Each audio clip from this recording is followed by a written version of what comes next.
Just a quick stop off at the, hello everyone, this is One by One Camera. Today is October 10, this is One by One Camera, October 10, 2020. Just want to make a quick stop off in front of the Caesars Forum just to see what was going on today. It is a Sunday, and as you can hear in the background, there is some guy working over there on something.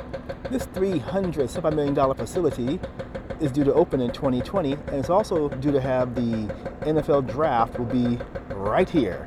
So you can bet it's going to be crowded and packed. So if you haven't get your tickets yet, I urge you to get your hotel booking now, as it promises to be a wild and exciting and, interesting event.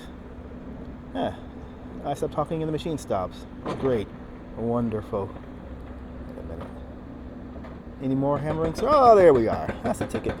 The Caesars Forum is located behind the High Roller. And you see Harrah's and the Venetian.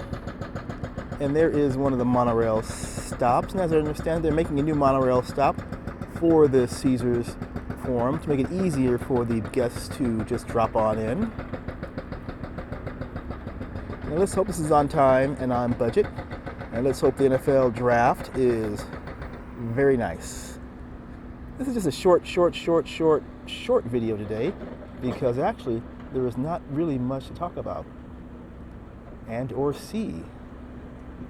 All right, let's keep going. The only thing I've seen has been very, very different from when I was down here last, unless I missed it, is this door over here on Koval. I guess it makes sense to have a door here, but I didn't see it. Presuming it'll be another entrance, exit, for people to leave or enter the place. Hey, I can't see inside there, it's just too dark.